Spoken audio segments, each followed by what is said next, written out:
4వ అధ్యాయము 1 నుంచి 4 వచనాలు. అపోస్తల కార్యాల గ్రంథము 4వ అధ్యాయము 1 నుంచి 4 వచనాలు. వారు ప్రజలతో మాట్లాడుచుండగా యాజకులు దేవాలయపు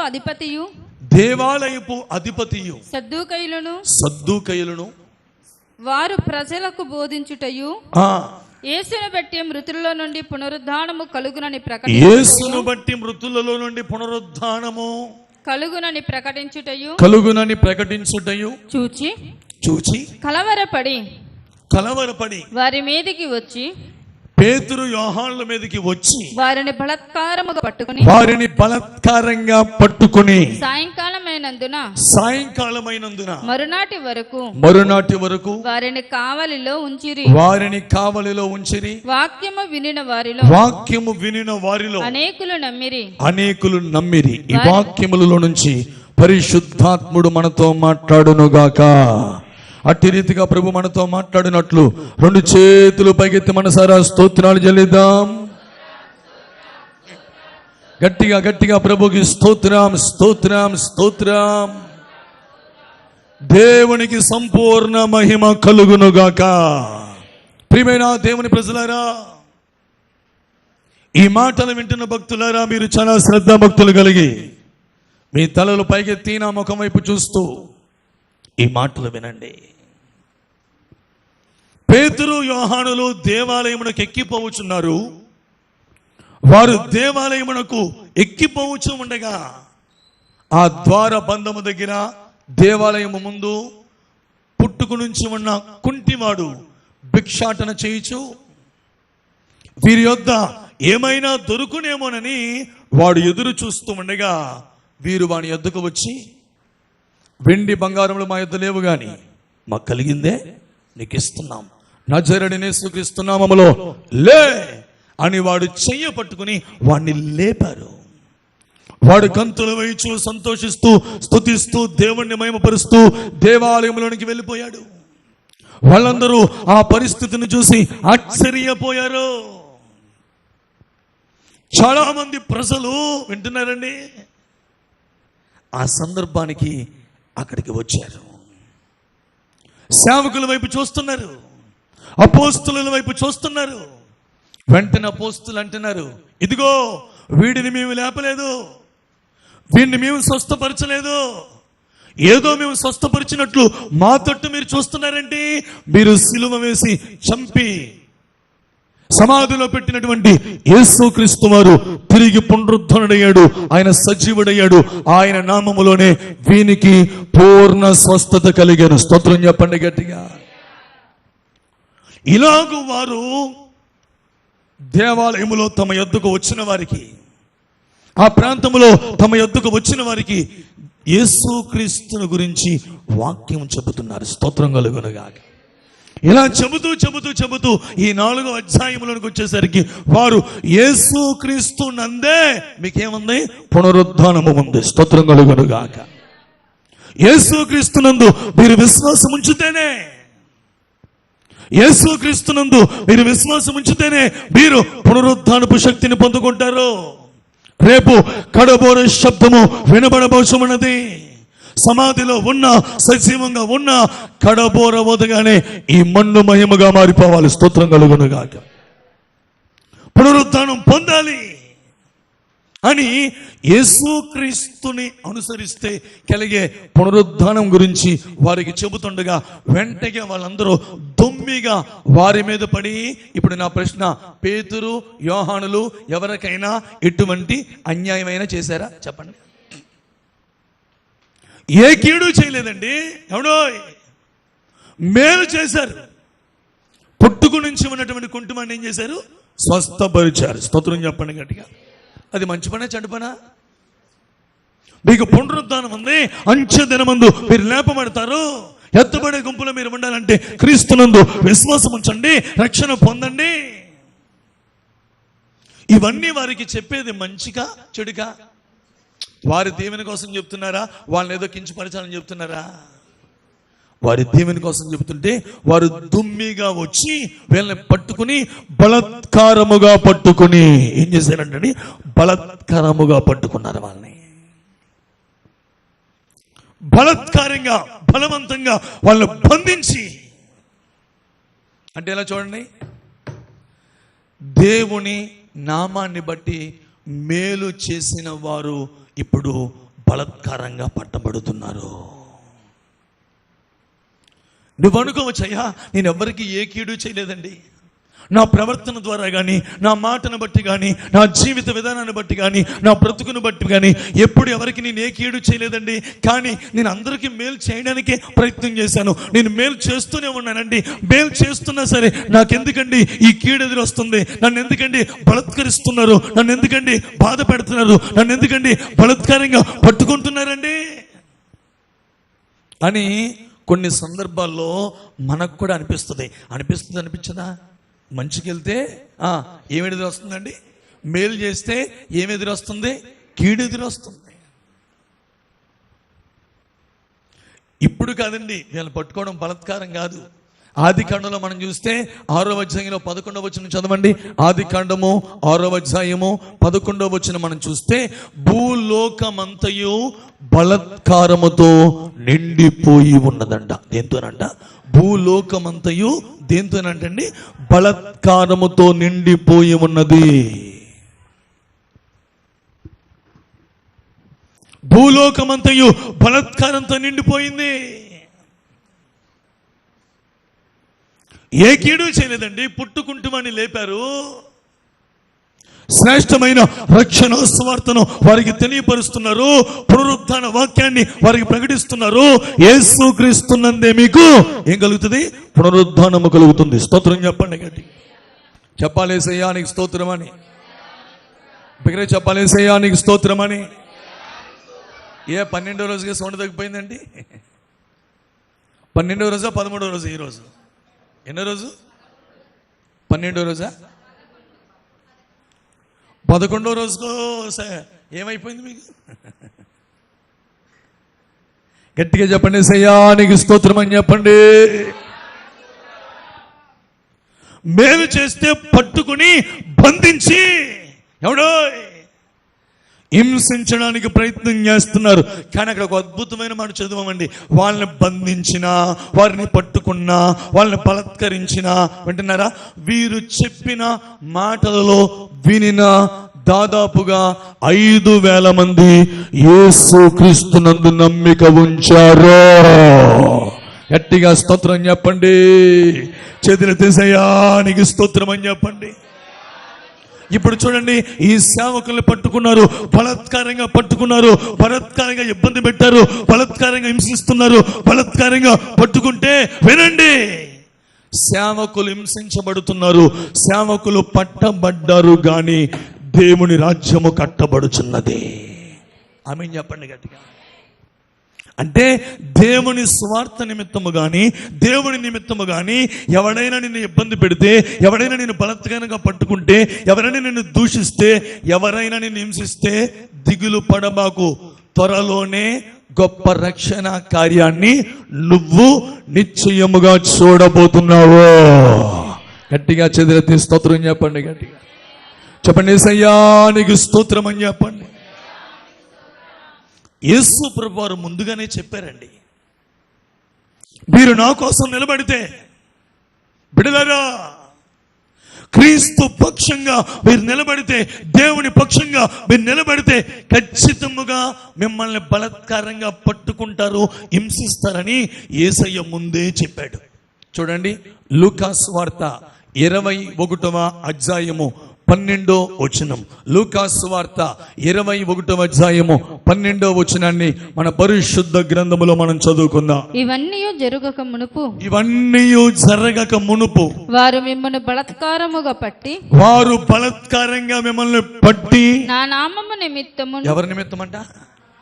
యేసయ్య నామము నిమిత్తము. గట్టిగా అంటలేదు బాబు. యేసయ్య నామమును బట్టి మిమ్మల్ని బలాత్కారంగా పట్టుకుని మిమ్మల్ని రాజుల యొద్దకు అధిపతుల యొద్దకును తీసుకుని పోయి సమాజ మందిరములకు చెరసాలలకు అప్పగించి హింసిస్తారు. గట్టిగా చేతులెత్తి యేసయ్యానికి స్తోత్రం అని చెప్పండి గట్టిగా. ఎవరి నామాన్ని బట్టి హింస? మాట్లాడాలి. భక్తులారా స్వరాలు తెరవండి. ఎవరి నామాన్ని బట్టి హింస? యేసయ్య నామాన్ని బట్టి మీకు హింస కలుగుతుంది. బలాత్కారంగా పట్టుకుంటారు మిమ్మల్ని. ప్రభు కోసం బతుకుతున్నాం అనుకో, అమ్మాయ్యా అబ్బో చాలా బాగా బ్రతికేస్తున్నావు, ఇంకా బతుకంది ఈ లోకం వెనక్కి లాగేస్తాను సోతుంది. లోకంలో తిరుగు, ఎవడ పట్టించుకోడు. పాపంలో తిరుగు, ఇంకా పాపానికి ఏం చేస్తుంది లోకం? సపోర్ట్ చేస్తుంది. మాట్లాడతలేదండి. ఏం చేస్తుంది? అన్ని లెగిస్తేనే మాట్లాడతారా? మీరు దాని స్తోత్రం చెప్పండి గట్టిగా. పోలే పాపం ఉదయం నుంచి 3 ప్రసంగాలు చేశాడు, 4వ ప్రసంగం ఇప్పుడు ఏదో కూర్చుని చెప్తాడులే అని సమాధానం చెప్తలేదు. నువ్వు లెగాలయ్యా, గట్టిగా అరాలయ్యా, అప్పుడే మాకు మూమెంట్ వస్తుంది అన్నాడు. సోసాయి పెద్దవాడి స్తోత్రం కలుగును గాక. యేసు నామములో దరిద్రం నశించిపోవును గాక. గట్టిగా ఆమేనండి. ఖచ్చితముగా బలాత్కారంగా మిమ్మల్ని పట్టుకుంటారు, మిమ్మల్ని హింసిస్తారని ముందే యేసయ్య వారికి చెప్పారు. యేసయ్య వారికి చెప్పినప్పుడు ఈ పేతురు, యోహానులు అక్కడ ఉన్నారా లేరా? మాట్లాడండి. అంటే యేసు ప్రభు వెళ్ళే ముందు ఏం చేయడం తెలిసిన? ఒక మాట వినండి. యేసు ప్రభు వెళ్ళిపోయే ముందు, ఆ మహిమను పొందే ముందు, ఇదిగోండి వీరిని ముందుగానే ప్రిపేర్ చేసేసాడు. స్తోత్రం కలుగునుగాక. దేనికి ప్రిపేర్ చేశాడు? ఖచ్చితంగా మిమ్మల్ని పట్టుకుంటారు, ఖచ్చితంగా మిమ్మల్ని బలవంత పెడతారు, ఖచ్చితంగా మిమ్మల్ని హింసిస్తారు. అయినా మీరు దిగులు పడద్దు, అయినా మీరు చింతించద్దు, అయినా మీరు బాధపడద్దు. స్తోత్రం చెప్పండి గట్టిగా. ముందుగా యేసయ్య ఏమండి, యేసయ్య పక్షంగా ఉంటే కలిగే శ్రమల కోసం ముందుగానే వారిని ఏం చేశాడు? ప్రిపేర్ చేశాడు ఆయన. కాబట్టి యేసయ్య రొట్టెలు పెడితే 1000 మంది వచ్చారు, అద్భుతాలు చేస్తే 1,00,000 మంది వచ్చారు. యేసయ్య శ్రమ పడుతుంటే అందరూ పారిపోయారు. యేసయ్య శ్రమలలో యేసయ్య పక్షంగా ఒకే ఒక్కడు నిలబడ్డాడు. స్తోత్రం చెప్పండి గట్టిగా. ఆయన పేరేంటి? యేసయ్య ప్రేమించిన యోహాను, యేసుని ప్రేమించిన యోహాను. అందరూ పారిపోయారు, కానీ యేసయ్యను చిట్ట చివరి వరకు, సిలువ మరణము వరకు వెంబడించిన వాడు ఎవరండి? యోహాను. ఇలాగో యేసయ్య శ్రమలలో యేసయ్యను వెంబడిస్తూ యేసయ్య పక్షంగా ఉన్న యోహానికి దేవుడు పరలోకాన్ని తెరిచాడు. స్తోత్రం చెప్పండి గట్టిగా. యేసయ్యానికి స్తోత్రం అని చెప్పండి. పరలోక గ్రంథమైన, ప్రత్యక్షపు గ్రంథమైన ప్రకటన గ్రంథాన్ని దేవుడు ఎవరికి బయలుపరిచాడండి? యోహానికే బయలుపరిచాడు. కారణం, యోహాను నా శ్రమలలో నా పక్షంగా ఉన్నాడు. ఎందుకో మరి దేవుడు ఈరోజు నిన్ను కూడా ప్రిపేర్ చేస్తున్నాడు. ఆయన నాకు తెలీదు ఎందుకో ఈ ఉపదేశం ద్వారా ఈ రాత్రి పరిశుద్ధాత్ముడు నిన్ను ప్రిపేర్ చేస్తున్నాడు. నీకు కొన్ని బలాత్కారమైన పరిస్థితులు వస్తాయి, శ్రమలు వస్తాయి, శోధనలు వస్తాయి. యేసు క్రీస్తు నామము కొరకు ఎన్నో భయంకరమైన పరిస్థితులు వస్తాయి. అప్పుడు నువ్వు దేవుని పక్షముగా నిలబడగలిగితే, స్తోత్రం చెప్పు గట్టిగా, గట్టిగా స్తోత్రం చెప్పండి. నీ ద్వారా 1000 మంది రక్షణ పొందబోతున్నారు. నువ్వు చెప్పిన మాటల వలన అనేకులు దేవుని త్రట్టికి తిరగబోతున్నారు. మరొకసారి చూద్దామా? అపోస్తుల కార్యాల గ్రంథము 4వ అధ్యాయము 1 నుంచి 4 వచనాలు. అపోస్తుల కార్యాల గ్రంథము 4వ అధ్యాయము 1 నుంచి 4 వచనాలు. వారు ప్రజలతో మాట్లాడుచుండగా యాజకులు దేవాలయపు అధిపతి సద్దూకయ్యులను వారి ప్రజలకు బోధించుటయు, యేసును బట్టి మృతులలో నుండి పునరుద్ధానము కలుగునని ప్రకటించడం చూసి కలవరపడ్డారు. వాళ్ళందరి కర్మలు వచ్చేసింది. వాళ్ళందరూ దుమ్మిగా వచ్చి వారి మీదకి దుమ్మిగా వచ్చి వారిని బలాత్కారముగా పట్టుకుని, పేతురుని యోహానుని బలాత్కారంగా పట్టుకుని సాయంకాలమైనందున మరునాటి వరకు వారిని కావలిలో ఉంచి, కావలి అంటే జైల్లో కావలిలో ఉంచెను. వాక్యము వినిన వారిలో అనేకులు నమ్మిరి.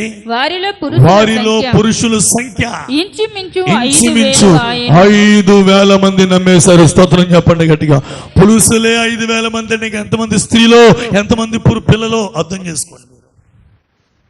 అంటే ఇప్పుడు చూడండి, అపోస్తులని బంధించగలిగారు కానీ వాక్యాన్ని, ఉపదేశాన్ని, పునరుద్ధానము గురించిన వాక్యాన్ని ఎవరో బంధించలేకపోయారు. హల్లెలూయా చెప్పండి గట్టిగా. గట్టిగా స్తోత్రం చెప్పండి. హల్లెలూయా. ఇద్దరిని లోపలెత్తే స్తోత్రం చెప్పండి గట్టిగా. ఎంతమందిని మాట్లాడతలేదు. ఇద్దరిని లోపలెత్తే ఎంతమంది పుట్టుకొచ్చారు? ఎవరి కోసం చెప్పేవాళ్ళు? ఇప్పుడు ఎలా ఊగిపోతున్నారు. ఏసునామం అన్నారు. ఇప్పుడు 5,000 మందిని వేద్దామంటే చాలాసార్లు సరిపోయినని వేసేసారంటే ఇద్దరికి 5,000 మంది మారిపోతే ఇప్పుడు 5,000 మందిని లోపలేస్తే ఎన్ని లక్షల మంది మారిపోతారు? స్తోత్రం చెప్పండి గట్టిగా. ఆమేనండి. పిచ్చోళ్ళు కొంతమంది తెలియక ఈ మతాన్ని మేము ఆపేస్తాం, సువార్తను మేము ఆపేస్తాం, మేము సువార్తను అడ్డుపడతాం, సువార్త చేయనేమో అనుకుంటున్న పిచ్చి వారులారా, మీరు సువార్త చేయనివ్వకపోవడం కాదు నాయనా, నిన్నే దేవుడు గొప్ప సువార్తికుడిగా మార్చేయబోతున్నాడు. నమ్మిన వారి చేతులెత్తి స్తోత్రం చెప్పండి. ఎవరైతే అడ్డుపడదాం అనుకుంటున్నారో, ఎవరైతే బలాత్కారం చేద్దాం అనుకుంటున్నారో, ఎవరైతే క్రైస్తవానికి వ్యతిరేకముగా తిరుగుతున్నారో వారిని దేవుడు నిశ్చయముగా క్రీస్తుకి అనుకూలులుగా మార్చబోచున్నాడు. అట్లాంటి మతోన్మాదుల్ని దర్శించే దినాలివి. ఆ తండ్రి గారిని సాక్ష్యం చెబుతున్నారండి. తన భార్య చర్చికి వస్తే విన్నారమ్మా, చర్చి నుంచి ఇంటికి వెళ్తే జుట్టట్టుకుని రోడ్డు మీద ఇడిచి తన్నేవాడంట. ఏంటే ఏ పాస్టర్తో తిరగడానికి వెళ్ళేవే? పనికి మాలిందానా ఏంటి? ఆ మతంలోకి దిగుతావా అని జుట్టట్టుకుని గుద్దేస్తున్నా సరే ఈ తల్లి ఏడుస్తూ పిల్లలను తీసుకుని మందిరానికి వచ్చేసేదట. ఒకరోజు మందిరం అయిపోయి ఇంటికి వెళ్తే చిన్న చిన్న పిల్లలండి తీసుకుని ఇంటికి వెళ్తే కోపం పిచ్చెక్కిపోయి భర్త తాగేస్తున్నాడంట, ఊగిపోతున్నాడంట. ఇక ఆ పరిస్థితుల్లో కోపం వచ్చేసి ఏంటి అని చెప్పేసి అమ్మ జుట్టుని కుతుకులో కత్తిరించాడంట. ఏం చేశాడండి? ఏం చేసింది ఆవిడ? తెచ్చుకొచ్చింది. స్తోత్రం చెప్పండి గట్టిగా. ఏం చేసింది? స్త్రీకి ఏమండి జుట్టు కత్తిరించేయడం ఎంత అవమానం ఆలోచించండి. ఇక్కడికి జుట్టు కత్తిరించాడంట. ఎల్లవే, ఏ ప్రార్థనకి వెళ్తా వెళ్ళు, తలుపులు వేసేవాడట, చాలా రకాలుగా బాధలు పెట్టేవాడట. అయినా ఈ తల్లి ఆ బిడ్డలో మందిని మానేవారు కాదట. అలా ప్రార్థన చేస్తున్నారు, ఏడుస్తున్నారు, కన్నీరు కారుస్తున్నారు. వెంటనే దేవుడు మరి ఏం చేశాడో తెలియదు కానీ ఆయన మంచం ఎక్కేశాడట. భయంకరమైన తాగుబోతాడు ఆయన. వస్తే ఈ 40-50 రోజుల్లో ఎప్పుడైనా వస్తే ఆయనతో మీకు సాక్ష్యం చెప్పిస్తాను. ఆయన చెబుతుంటే నాకే చాలా కన్నీళ్ళే వచ్చినాయి. ఆయన ఏడుస్తూ చెప్తున్నాడు ఆ సాక్ష్యం. ఈ రోజున ఆయన ఎలా మారిపడి తెలిసిన, మంచం మీదకి వెళ్ళిపోయాడు. ఎన్నో నెలలు చెప్పారు, నాకు అంతగా జ్ఞాపకం లేదు కానీ చనిపోయే పరిస్థితులకి దిగిపోయాడు. అందరూ అనుకున్నారట ఇక చనిపోతాడని. ఏ సంఘాన్ని తిట్టాడో, ఏ సేవకుల్ని తిట్టాడో ఆ సంఘము సేవకుల్ని 7 వారాలు ప్రార్థన పెట్టి ప్రతి వారం ఏడుస్తూ ప్రార్థన చేస్తుంటే 7వ వారం ప్రార్థన అయిపోయింది. వాళ్ళందరూ వెళ్ళిపోయారంట. తెల్లారి పొద్దున్న లెగిశాడు. ఏమే పందుపోలేదా అన్నాడంట. స్తోత్రం చెప్పండి గట్టిగా. లెగలేనోడు. 2 వ్యక్తులు లేపే వ్యక్తి లెగిసి పందుప్పలు లేదని చెప్పేసి పందుప్పలతో కడుక్కుంటాడు. ఇప్పటికి ఆ పందుప్పలు అని తెలుసు కదా మీకు, అదే వేపలతో ఎంత గింజడనం తినాడంటండి. స్తోత్రం చెప్పండి గట్టిగా. ఎన్నో నెలలు తిండి లేని వ్యక్తి. నిన్న వచ్చాడైనా ఆడు కూర్చున్నాడు, బస్సు పెద్ద అయినా. నేను వాక్యం చెప్తుంటే నేను ఇక్కడ ఇలా వాక్యం చెప్తుంటే ఆయన ఇలాగెలా ఊగిపోతున్నాడు. స్తోత్రం చెప్పండి గట్టిగా ఆమెనండి. ఎంత బలం ఉందో ఆయనకి ఇప్పుడు. ఎవరైతే క్రీస్తు పైన తిరుగుబాటు చేస్తున్నారో, దేవుని కోసం బ్రతుకుతున్న నిన్ను బలవంత పెడుతున్నారో, బలత్కార పరుస్తున్నారో, పట్టుకుంటున్నారో, దిగులు పడవద్దు. నిశ్చయముగా దేవుడు మీరు చెప్పారు ఏమని, యేసు క్రీస్తుని బట్టే పునరుద్ధానమని చెబుతున్న ఆ మాటలు విన్న వారిలో ఎంతమంది మారారటండి? 5,000 మంది యేసునందు ఏముంచారంట? నమ్మిక ఉంచారు. గట్టిగా చేతులెత్తి స్తోత్రం చెప్పండి. గట్టిగా చెప్పండి, యేసయ్యానికి స్తోత్రం అని. అంతెందుకండి, యేసు ప్రభువునే బలాత్కారంగా పట్టుకుందాం అనుకున్నారట. చూడండి, ఆ మాట మనం చూద్దాం బిడ్డలారా. లూకా సువార్త 20వ అధ్యాయము 19వ వచనం. లూకా సువార్త 20వ అధ్యాయము 19వ వచనాన్ని చూద్దాం. ప్రధాన యాజకులను శాస్త్రులను తమ్మను గూర్చి ఈ ఉపమానము ఆయన చెప్పినని గ్రహించి ఆ గడియలోనే ఆయనను బలాత్కారముగా పట్టుకున్న సమయమును చూచిరి. ఎవరినండి చెప్పండి, ఎవరినండి? యేసు ప్రభువునే ఏం చేద్దాం అనుకున్నారంట? ఎక్కడ దొరుకుతాడో ఏం చేద్దాం, నొక్కేద్దామని చూస్తున్నారంట. ఎవరిని? యేసు ప్రభువునే బలాత్కారంగా పట్టుకుందామని చూశారంట. కాబట్టి దీన్ని గ్రహించి 21వ అధ్యాయం 12వ వచనంలో చెప్పాడు. 21వ అధ్యాయం 12వ వచనంలో చెప్పాడు, నా నామము నిమిత్తము మీరు బలాత్కారముగా పట్టుకొని రాజుల యొద్దకు, అధిపతుల యొద్దకు తీసుకువెళ్ళబడతారు. వారు మిమ్మల్ని ఏం చేస్తారు? హింసిస్తారు అన్నాడు. ఇప్పుడు ఎలాగని చూడండి, ఎలా చూడండి. ఇప్పుడు అందరూ పట్టుకుంటారు, హింసిస్తారు, బాధ పెడతారు అని భక్తి మానేద్దామా? మాట్లాడతారు. సువార్త చేయడం మానేద్దామా? మాట్లాడతారు. ఎడి చెప్పండి, మానేసేలే బ్యాచ్ ఉందా మీరు? మానేసే బ్యాచ్లో ఉన్నారు మీరు.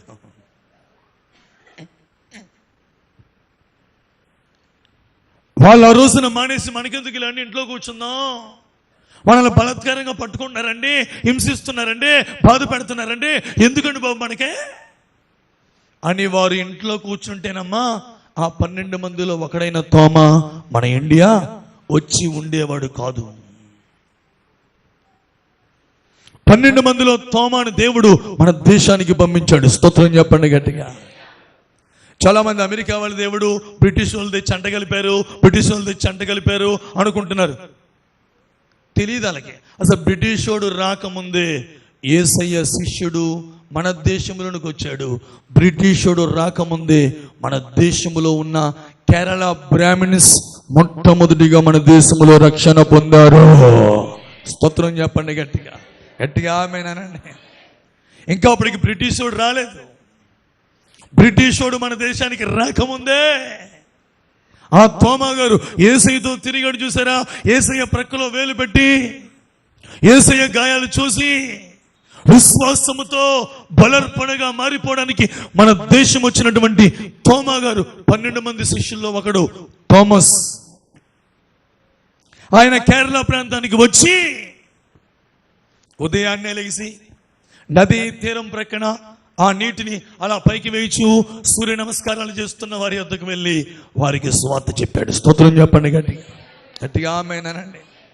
యేసుక్రీస్తుని గురించిన రుజువులు వారికి తెలియపరచుగా, ఆ గ్రంథాలలో ఉన్న ఆ అనుభవాల్ని వారికి బయలుపరచుగా, రక్త ప్రోక్షణము కొరకు తెలియపరచుగా, అదే నదిలో విన్నారండి, మొట్టమొదటిగా మన దేశంలో మేము అగ్రవర్ణం వాళ్ళు అని చెప్పుకుంటున్నటువంటి ఆ బ్రాహ్మణులే యేసు నామములో రక్షణ పొందారు.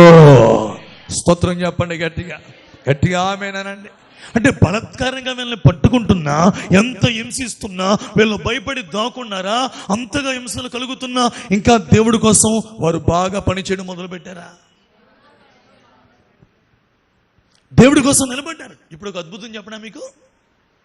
అలా నువ్వు దేవుడి కోసం నిలబడితే బలాత్కారంగా పట్టుకున్నవాడు ఒకవేళ పట్టుకుని నిన్ను హింసించి బాధ పెట్టినా దేవుడు తప్పకుండా నిన్ను విడిపించు దేవుడై ఉన్నాడు. చూడండి, ఆ మాటలు మీకు జ్ఞాపకం చేస్తాను. చూడండి బిడ్డలారా, అపోస్తుల కార్యాల గ్రంథము 5వ అధ్యాయము 18-19 వచనాలు. అపోస్తుల కార్యాల గ్రంథము 5వ అధ్యాయము 18-19 వచనాలు. అపోస్తులను బలాత్కారముగా పట్టుకొని. అమ్మ విన్నారా? ఎవరినంటండి? చెప్పాలి ఎవరు తెరిచి. దేవుని కోసం, క్రీస్తు పునరుద్ధానము కోసం, క్రీస్తు నామాన్ని ప్రకటిస్తున్నటువంటి ఈ అపోస్తులను బలాత్కారంగా పట్టుకుని పట్టణపు చెరసాలలో ఉంచింది. అయితే ప్రభువు దూత, అమ్మా ఎక్కడ ఉంచారంట? మాట్లాడండి. రేపెళ్ళి ఏం చేద్దాం? తీర్పులో తీసుకెళ్ళి తీర్పు తీర్చి ఏం చేద్దామని లేపేద్దామని ఎక్కడెట్టారని తీసుకెళ్ళి మాట్లాడతలేదేంటి? నీకు మాట చెప్పనా, నీ టైం అయిపోతే 4 గోడల మధ్యలో కూర్చుని గదిలో కూర్చుని తలుపులు వేసుకున్నా గుట్టుకుమని పోతావు. ఏమైపోతే మాట్లాడండి.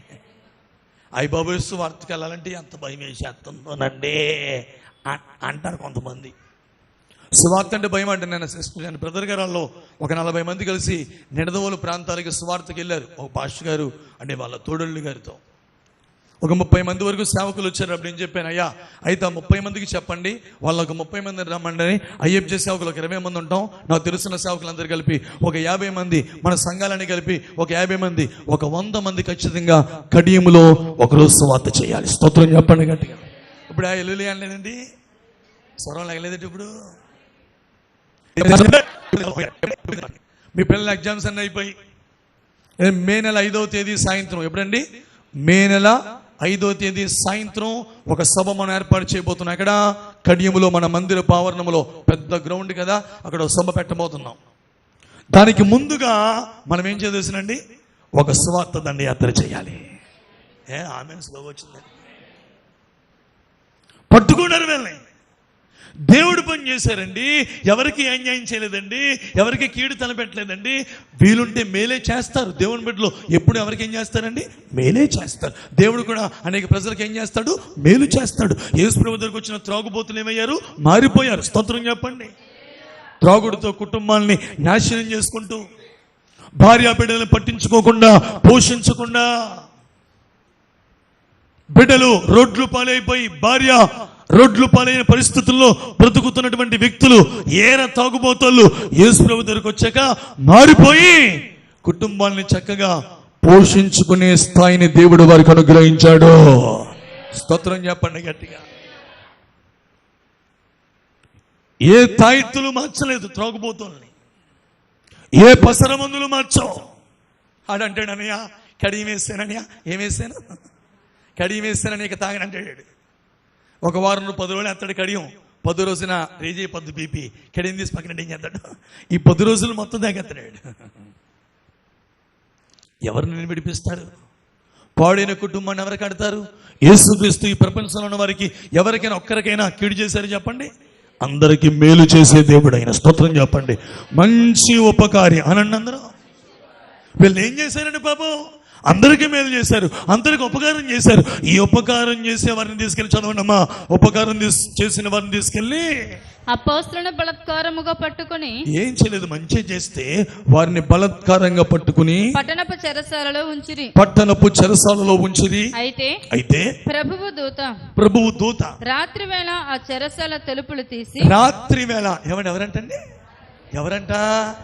ఇప్పుడు చూడండి, దేవుని పని నిమిత్తము ప్రయాసపడుతున్న వారిని ఎవడైనా బలాత్కారంగా పట్టుకుంటే, స్తోత్రం చెప్పండి గట్టిగా, దేవుడు తన దూతలకి పని చెబుతాడు. స్తోత్రం కలుగును గాక. తన దూతలు దిగి వస్తారు. హల్లెలూయా. ఆ రోజు ఉన్న దేవుడే నేటికి సజీవుడిగా ఉన్నాడు. హల్లెలూయా. యేసుక్రీస్తు నిన్న నేడు నిరంతరము ఏకరీతిగా ఉన్నాడు. ఆయన ఇంకా రెచ్చిపోయి, ఇంకా బాధ పెట్టేసి, ఇంకా సంఘాన్ని హింసించాడు అనుకో, నేరుగా ఆయనే దిగుతాడు. స్తోత్రం చెప్పండి.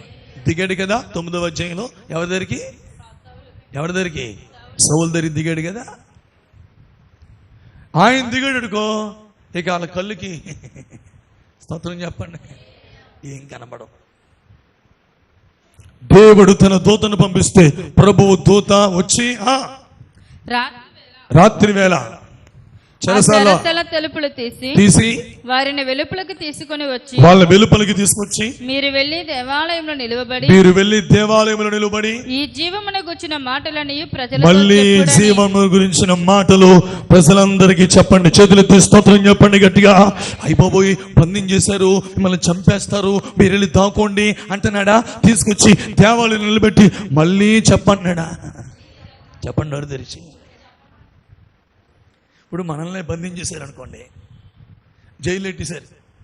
నిజంగా దేవుడు కృపను బట్టి దూతగారు వచ్చి మనల్ని బయటికి తీసుకొచ్చేసారు అనుకో, మీరు దేవాలయంలోకి వెళ్ళిపోవా? అయ్యి బాబోయ్ దూతగారండి, సారీ అండి, ఏమనుకోవద్దు, ఏదో బతికాం కదా, ఇక మాత్రం జన్మలో బాబోయ్ సర్పం అని ఇంటికి వెళ్తావా? దేవాలయంలోకి వెళ్తావా? మాట్లాడతలేదండి. ఎంతమంది వెళ్తారు? చేతులు ఎత్తండి చూస్తాను నేను. నిజమేనా? ఇక కొంచెం చెయ్యట్లేదండి. మా కరుణమ్మంటి గారు ఎత్తలేదు. దాని స్తోత్రం కలుగుతుంది కాదు. గట్టిగా ఆమె చెప్పండి. హల్లెలూయానండి. మనకి ఎంత భయమో. ఇప్పుడు ఈ దూత గారు చెరసాలలో ఉంచాడా, బయటికి తీసుకొచ్చాడా? అంటే బలత్కారంగా పట్టబడిన వారిని చెరలో నుంచి మన దేవుడు విడిపించుటకు శక్తివంతుడైన దేవుడు ఏమన్నాడు? వారిని విడిపించి ఇంటికి వెళ్ళి పడుకోండి అనలేదు. వారిని విడిపించి ఇంటికి వెళ్ళి దాక్కోండి అనలేదు. అంత భయంకరమైన తీవ్రమైన పరిస్థితి ఉన్నా వారిని విడిపించి మీరు దేవాలయంలోనికి వెళ్ళి ఏం చేయండి? చదువమ్మా, ఏం చేయండి? దేవాలయంలోనికి వెళ్ళి ఈ జీవము కొరకు మీరు వారికి ప్రకటించుడి. చేతులెత్తి బిగ్గరగా స్తోత్రం చెప్పండి. గట్టిగా స్తోత్రం చెప్పండి. ఈ జీవము అనండి అందరూ. ఎవరా జీవము? యేసుక్రీస్తు. అంటే ఏ నామాన్ని బట్టి మీరు పట్టబడుతున్నారో, ఏ నామాన్ని ఉచ్చరిస్తే మీరు కొట్టబడుతున్నారో, ఏ నామాన్ని ఉచ్చరిస్తే బలత్కారంగా పట్టబడుతున్నారో, మళ్ళీ మీరు తిరిగి వెళ్ళి ఆ జీవము కొరకనైన యేసుక్రీస్తుని గురించి మీరు ఏం చేయండి? ప్రకటించండి. స్తోత్రం చెప్పండి గట్టిగా. చదువునన్న చదవాలి త్వరగా. ఈ జీవమును గురించిన మాటలన్నీ, ఈ జీవమును గురించిన మాటలన్నీ ప్రజలతో చెప్పుడని వారితో అనెను. ప్రజలతో చెప్పుడని వారితో అనెను. వారా మాట విని తెల్లవారగానే దేవాలయంలోనికి వెళ్ళి తెల్లారగానే అనండి. అప్పుడు ఇది తెల్లారిందా అంటారు. తెల్లారిపోగానే ప్రార్థన. అయిపోయి ఇది మరి బైబిల్ ఎట్లా రెడీ అయిపోయామమ్మా. అప్పుడే తెల్లవారుగానే దేవాలయంలోనికి వెళ్ళి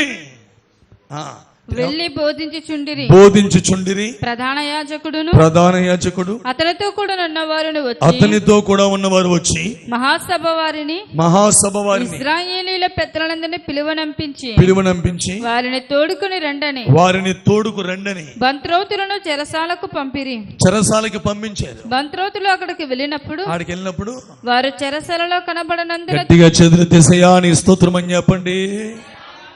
గట్టిగా ఆమేనండి. యేసయ్య కోసం అనండి అందరం.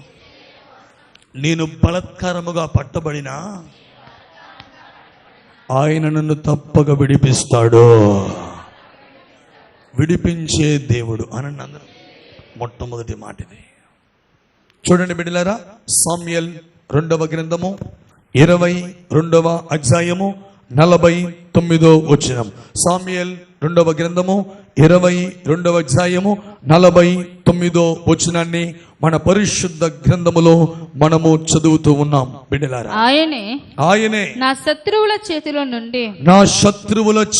నుండి నన్ను విడిపించును. నా మీదకి లేచిన వారి కంటే ఎత్తుగా నీవు నన్ను హెచ్చించుదువు. బలాత్కారము చేయు వారి చేతిలో నుండి అండర్లైన్ చేసుకోండి. ఎవరి చేతుల నుంచి? బలాత్కారము చేయు వారి చేతిలో నుంచి నీవు నన్ను విడిపించుదువు. గట్టిగా చేతులెత్తేసయ్యా నీకు స్తోత్రం అని చెప్పండి గట్టిగా. ఇప్పుడు అపోస్తులు బలాత్కారంగా చేసి జైల్లో పెట్టారా లేదా? దేవుడు విడిపించాడు లేదా? క్రీస్తు నామము నిమిత్తము మీరు హింసించబడుతున్నప్పుడు, క్రీస్తు నామము నిమిత్తము బలాత్కారంగా పట్టబడుతున్నప్పుడు మీరేమాత్రము దిగులు పడవలసిన పని లేదు. నిన్ను బలవంతంగా పట్టినా, చెరలో వేసినా, ఇబ్బందుల కొలిమిలో పెట్టినా నా ప్రభువు తన దూతను పంపి నిన్ను విడిపించుటకు సిద్ధముగా ఉన్నాడు. స్తోత్రం చెప్పగట్టిగా. ఆయన తప్పక విడిపిస్తాడు అనండి అందరూ. చెప్పండి గట్టిగా. ఆయన తప్పక విడిపిస్తాడు.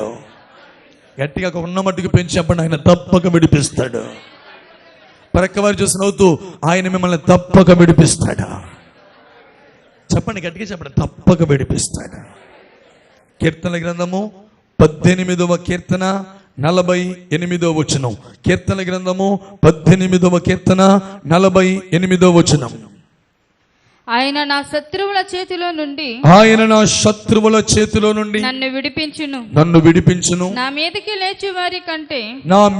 లేచి వారి కంటే ఎత్తుగా నీవు నన్ను హెచ్చించుదువు బలాత్కారము చేయు మనుషుల చేతిలో నుండి. అక్కడ చెప్పిన మాటలే, సామ్యుయేలు గ్రంథంలో చెప్పిన మాటలే మళ్ళీ కీర్తనకారుడు పలుకుతున్నాడు. చదువు అక్కడ ఏం చెప్పాడండి? బలాత్కారము చేయు మనుష్యుల చేతిలో నుండి నీవు నన్ను విడిపించుదువు. గట్టిగా చదివితే సయ్యానికి స్తోత్రం అని చెప్పండి.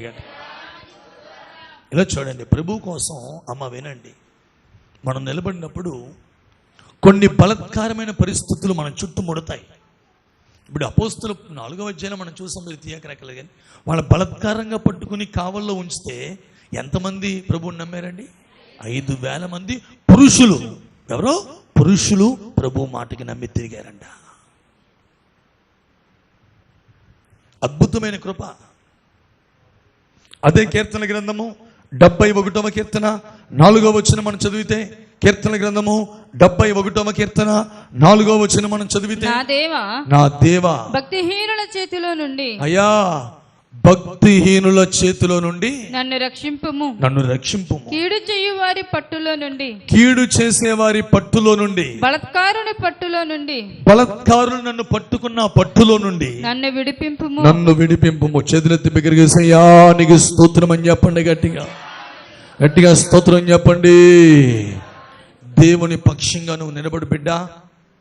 ఎన్ని శోధనలు వచ్చినా, ఎన్ని కష్టాలు వచ్చినా, బలాత్కారమైన పరిస్థితులు నీకు ఎన్ని ఎదురైనా దేవుని పక్షంగా నిలబడు.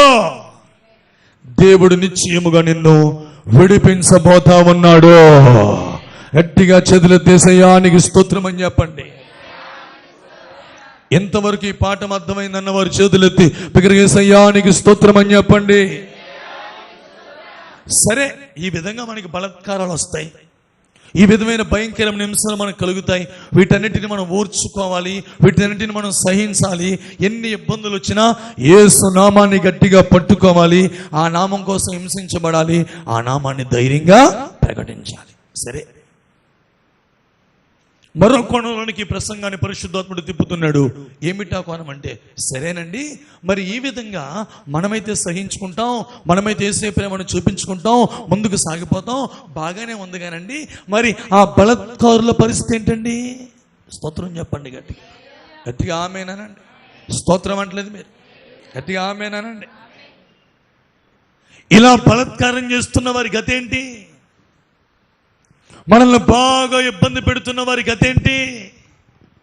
దేశానికి కానీ, ప్రపంచానికి కానీ, ప్రజలకి కానీ ఏ కీడు చేయకుండా అనేక రకాలుగా మేలు చేస్తూ, కన్నీరు కారుస్తూ, ప్రలాపిస్తూ ఉన్న క్రైస్తవులను హింసిస్తున్నవారు, సేవకుల్ని హింసిస్తున్న ఆ బలాత్కారుల యొక్క గతి ఏమవుద్దో కూడా మనం చూడాలి. స్తోత్రం చెప్పండి. గట్టిగా ఆమేనండి. స్తోత్రం చెప్పండి గట్టిగా. ఇంతసేపు పరిశుద్ధాత్మ ఎవరి కోసం మాట్లాడాడు? మన కోసం మాట్లాడుతూ మనల్ని బలపరుస్తూ వచ్చాడు. మరి ఇప్పటి నుంచి ఏంటి తెలిసిన చెప్పండి నాతో, బలాత్కారము, గట్టిగానండి, బలాత్కారము చేస్తున్న వారి గతి ఏమవుద్ది? లాస్ట్కి ఎండింగ్ వాళ్ళ బతుకు ఏమవుద్ది? ఒక 5 విషయాలు టక్ టక్ మనం చూపించి ముగించేస్తాను. 10 నిమిషాలు ఉంది టైం. 10 నిమిషాల్లో ఒక 5 మాటలు చూపెడతాను, వివరించను కానీ. చూద్దామా? నెంబర్ 1, ఇది ఎవరి గురించి మాట్లాడినవి? మన గురించి కోసమా? ఇప్పుడు దాకా మన కోసం దేవుడు మాట్లాడారు, ఇప్పుడు ఎవరి కోసం మాట్లాడుతున్నాడు? అలా నిన్ను ఇబ్బంది పెట్టేవారు, బలాత్కారంగా నిన్ను రకరకాలుగా హింసిస్తున్న వారి పరిస్థితి, వారి గతి ఏమవుద్దో చూద్దాం. మొట్టమొదటి మాట, ఆదికాండము 6వ అధ్యాయము 13వ వచనం. ఆదికాండము 6వ అధ్యాయము 13వ వచనం. దేవుడు నోవహుతో సమస్త శరీరాల మూలముగా భూమి బలాత్కారముతో నిండి ఉన్నది గనుక నా సన్నిధిని వారి అంతము వచ్చి ఆ బలాత్కారుల మీదకి నా అంతము వస్తుంది. ఇదిగో ఆమేన్ చెప్పండి గట్టిగా. బలాత్కారము చేసే వారి మీదకి వింటున్నారా? భయంకరమైన అంతం అనందరం వాళ్ళకి ఏం కలుగుతుంది? భయంకరమైన అంతము వారికి వస్తుంది. ఎవరికది? ఎవడైతే నిన్ను బలాత్కారం చేస్తున్నాడో, ఎవడైతే సువార్తను ఆపుతున్నాడో, క్రైస్తవ ప్రేమను చాటించుకోకుండా, అనేకులకి మేలు చేయకుండా, దేశము కొరకు కన్నీరు కార్చకుండా, దేశమునకు మేలు చేయకుండా, ఎవడైతే బలాత్కారునిగా మారి ప్రవర్తిస్తున్నాడో నిశ్చయంగా వాడి మీదకి భయంకరమైన అంతము దిగి వస్తుందంట. ఇది మొదటి మాట వారికి. రెండో కీర్తనల గ్రంథము 7వ కీర్తన 16వ వచనం. కీర్తనల గ్రంథము 7వ కీర్తన 16వ వచనం. వాడు తలంచిన చేటు వాని నెత్తి మీదకి వచ్చును. బలాత్కారులు తలంచే చేటు వాని నెత్తి మీదకి వచ్చును. వారి నెత్తి మీదకే వచ్చును. వాడు యోచించిన బలాత్కారము, వారి యోచించిన బలాత్కారము వాని నడినెత్తి మీదనే వాడి నడినెత్తి మీదనే పడుతుందట. ఇది బలాత్కారులకి కలిగే రెండవ నష్టం. చెప్పండి ఏంటండి రెండవ నష్టం? ఇప్పుడు అందరైనా చూడండి, అలా బలాత్కరించే ఆ బలాత్కారులకి నష్టం వస్తుందా? బలాత్కారములో బంధించబడిన వారికి నష్టం వస్తుందా? చేసేవాడికి, బంధించబడినోడికి నష్టం లేదు సుమా. దేవుడు తన దూతలను పంపిస్తున్నాడు. స్తోత్రం చెప్పండి. ఏర మాటలను బట్టి ఇద్దరిని లోపలెత్తే 5,000 మందిని రక్షించుకుంటున్నాడు. స్తోత్రం చెప్పండి గట్టిగా గట్టిగా. ఆమేనండి. నష్టం మనకు కాదు, ఆడికే. అట్లాంటి వాళ్ళందరికీ అర్థమైతే యేసు నామములో ఈ సమయంలోనే మారు మనసు పొందాలి. వాళ్ళు కూడా మన సహోదరులే. వాళ్ళ నాశనం అయిపోవాలని మనం కోరుకోం. వాళ్ళందరూ రక్షణ పొందాలని, మనతో ఆ స్వర్గాన్ని పొందాలని, నరక పాశము నుంచి వారు తప్పించబడాలని, యుగయుగాలు దేవుని మహిమను పొందాలని వారి కోసం కన్నీరు కారుస్తూ ప్రార్థిస్తున్న వారిలో మనం మొదటి స్థానంలో ఉన్నాం. స్తోత్రం చెప్పండి గట్టిగా. హల్లెలూయా. మూడవది, ఇట్లాంటి బలాత్కారిని అంటమ్మా దేవుడు ఏం చేస్తాడు? మూడవ మాట కీర్తన గ్రంథము 11వ కీర్తన. బలాత్కార శక్తులను ఆయనకు అసహ్యులు, ఆయన అసహ్యించుకుంటాడు. నాలుగవది, బలాత్కారుల్ని దేవుడు ఏం చేస్తాడమ్మా? అసహ్యించుకుంటాడు. అని చాలా అసహ్యం వచ్చేస్తుంది. వారు దేవుని చేత అసహ్యులుగా ఎంచబడతారు. వాళ్ళపైన ఇష్టం కానీ ప్రేమ కానీ దేవుడికి పుట్టదు, అసహ్యం వచ్చేస్తుంది. నాలుగో మాట చూద్దామా? కీర్తన గ్రంథము 55వ కీర్తన 9వ వచనం. కీర్తన గ్రంథము 55వ కీర్తన 9వ వచనం. పట్టణములో బలాత్కార కలహములు జరుగుట నేను చూచు. బలాత్కార కలహములు జరుగుట నేను చూచుదుని. ప్రభువా, అట్టి పనులు చేయువారిని, అలాగు బలాత్కారపు పనులు చేయువారిని నిర్మూలము చెయ్యము. చూసారండి ఏమైపోతారంట వాళ్ళు? నాలుగవది, నిర్మూలమైపోతారు. కాబట్టి ఈ కడవరి దినాల్లో ఎంతగా హింసించబడుతున్నా, ఎంతగా ఈ లోక సంబంధమైన మనుషుల చేత ద్వేషించబడుతున్నా, ఎంతగా వారు మనల్ని బలాత్కారంగా పట్టుకుని బాధ పెట్టినా కృంగిపోవద్దు. దేవుడు తన దూతను నీ కొరకు పంపబోతున్నాడా? స్తోత్రం చెప్పండి గట్టిగా గట్టిగా. ఆమేనండి.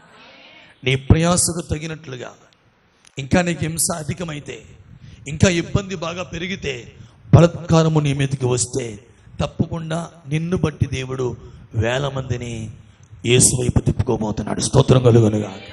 హల్లెలూయా. కనుక దిగులు పడద్దు. ఖచ్చితంగా క్రీస్తు యేసునందు సద్భక్తితో బ్రతుకును ఉద్దేశించిన వానికి ఏం కలుగుతుందండి? హింస కలుగుద్ది. అట్టి హింసలన్నీ పౌలు ఏం చేశాడు? సహించాను అంటాడు. ఆ మాట మనం చూసి ప్రార్థన చేద్దాం. చూడండి, పౌలు తిమోతికి రాసినటువంటి 2వ పత్రిక 4వ అధ్యాయం. వచనం చెప్పాలమ్మ గారు. పౌలు తిమోతికి రాసిన 2వ పత్రిక 4వ అధ్యాయమా 3వ అధ్యాయమా? 3వ అధ్యాయము 3వ అధ్యాయము 12వ వచనం. క్రీస్తు యేసునందు సద్భక్తితో బ్రతుకును ఉద్దేశించి వారందరూ. ఏ భక్తమ్మా? సద్భక్తి. ఆఖరి మాటలు చెప్పండి హుషారుగా. బ్రదర్స్ మీ నోరు లేగాలి. ఏ భక్తి? క్రీస్తు యేసునందు సద్భక్తితో బ్రతుకును ఉద్దేశించిన వానికి హింస పొందుదురు. హింసలు కలుగుతాయి. అయితే దుర్జనులు వంచకులు ఇతరులను మోసపరుస్తూ తామును మోసపోవచ్చు అంతకంతకు చెడిపోతారు. అట్టి హింసలను నేను 11వ వచనం చదవాలి. అంతియోకియ ఈకోనియ లుస్త్రాను పట్టణములో నాకు కలిగినట్టు హింసలను చూసారండి. పౌలు గారు వెళ్ళి స్వార్థ చెబితే అద్భుతాలు జరిగితే స్వస్థతలు కలిగితే వాళ్ళు పౌలు గారిని ఏం చేశారమ్మా? రాళ్లతో కొట్టి రోడ్డు మీదకి ఆ ఊరి చివరికి ఈడ్చి పడేశారు. ఎన్నో హింసలు కలిగినాయి. ఇవన్నీ ఎక్కడ రాశాడు? ఇలా చూడండి, అపోస్తులు 14 అధ్యాయాలు రాసి ఉంటాయి, ఇంటికెళ్ళి చదువుకోండి. అపోస్తులు 14 అధ్యాయాలు రాసి ఉంటాయి, ఆ హింసలను ఇంటికెళ్ళి చదువుకోండి. ఇప్పుడు కరెక్ట్గా చదవాలి. 11వ వచనం. ఈకోనియ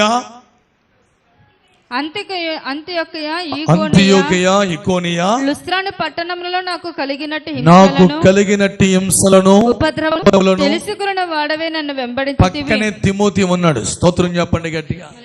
పెద్ద ఆయనకి శ్రమలు వస్తుంటే పక్కన ఎవరున్నారు? కుర్రోడు సేవలో పరిచయంలో ఉన్నాడు. అయ్యబోయ్ అయ్యగారు స్వాప్ చేస్తే అయ్యగారు నాళ్ళతో కొట్టేశారు, బాబాయ్ నన్ను కొట్టేస్తారని పారిపోయాడా? మాట్లాడండి. యేసుక్రీస్తు హింసిస్తుంటేనేమో పక్కన ఎవరున్నారు చెప్పండి? యోహాన్ని పట్టుకుని హింసించి జైల్లో పెడితే దేవుడు ఎవరిని పంపించాడు? మాట్లాడండి. యోహాను పట్టుకుని జైల్లో పెట్టి బంధిస్తే యోహాను మాటలు విన్న వాళ్ళు ఎంతమంది రక్షణ పొందారు? పురుషులు 5,000 మంది. పౌల్ని రాళ్ళతో టప్ టప్ అని కొడుతుంటే పక్కనే తిమోతి ఉన్నాడు. తిమోతి చూశాడు, ఇన్ని హింసలు వస్తున్నాయి, ఇన్ని కఠినమైన శ్రమలు వస్తున్నాయి, మేలు చేస్తుంటే ఇన్ని బాధలు వస్తున్నాయి, అయినా పర్లేదు, నా తండ్రి కన్నా నా సేవకుడి కన్నా ఇంకెక్కువ వచ్చినా నేను భరిస్తానని ప్రక్కనే చూసినటువంటి ఆ హింసలు చూస్తున్నటువంటి ఈ తిమోతి పారిపోకుండా ఏం చేశాడండి? ఆ హింసలన్నీ చూచి తెలుసుకొనిన వాడవై నన్ను వెంబడించితివి. అదుగోండి ఏం చేశాడంట? ఆ తిరస్కారాన్ని, ఆ బలత్కారాన్ని, ఆ హింసలను, ఆ కఠినమైన రాళ్ల దెబ్బలను ఏం చేశాడమ్మా? సహించితిని గాని వాటన్నిటిలో నుండి ప్రభువు నన్ను తప్పించను. చేతులెత్తి స్తోత్రం చెప్పండి గట్టిగా. యేసయ్యానికి స్తోత్రం అని చెప్పు. మనం చేయవలసిన పని ఏంటి? సహించాలి అనండి. అందరూ మాట్లాడండి. నీకు హింస కలుగుతుందా? ప్రభు కోసం ఇబ్బందులు వస్తున్నాయా?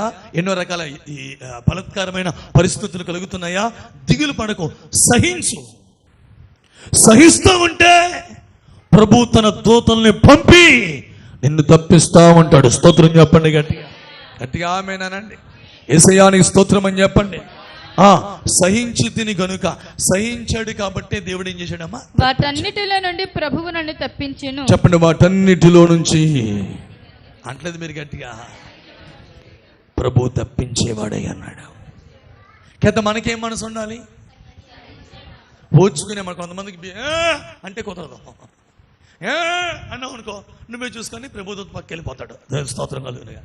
మనం ఏం చూసుకుంటాం? నువ్వు సహించావనుకో తల్లి, దేవుడు వాటన్నిటి నుంచి నిన్ను తప్పిస్తాడు. ఆమె చెప్పండి. అప్పుడు చెప్తున్నాడు, ఇలా తప్పించాడంటూ అన్నాడు, క్రీస్తు యేసునందు సద్భక్తితో బ్రతకను ఉద్దేశించిన వానికి హింస పొందుకుంటారట. అలాగని ఇప్పుడు భక్తి మానేద్దామా? సద్భక్తి అనండి అందరూ. అంటే అర్థం ఏంటి? సద్భక్తి అంటే అర్థం ఏంటి? మంచి భక్తి. భక్తి మంచిగా చేయాలి. స్తోత్రం కలుగునుగాక. హల్లెలూయానండి. ఇప్పుడు 2 గుంపులు మీకు చెప్పాను ఎలా చూడండి. ఒక గుంపేమో హింసించబడుతున్న గుంపు, ఒక గుంపేమో హింస కలిగిస్తున్న గుంపు. ఈ 2 గుంపుల్లో ఎవరు నిలుచున్నారు? ఎవరు తప్పించబడ్డారు? ఎవరు విడిపించబడ్డారు? ఎవరు దీవించబడ్డారు? ఎవరు అనేక ఆత్మల్ని పరలోకానికి చేర్చారు?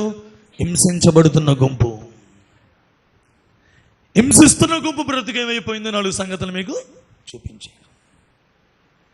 ఎవరిని మనం ఎప్పుడు హింసించొద్దు, ఎవరిని బలత్కారం చేయొద్దు, మన మాటల వల్ల ఎవరిని బలవంత పెట్టద్దు. ప్రభు కృప మనకి తోడేవండి నడిపించును గాక. ఈ లేఖనములన్నిటినీ దేవుడు మన వెనుకిడిలో ఫలభరితముగా మార్చునుగాక. మిగిలిన విషయాలు రేపు నేర్చుకోవచ్చు.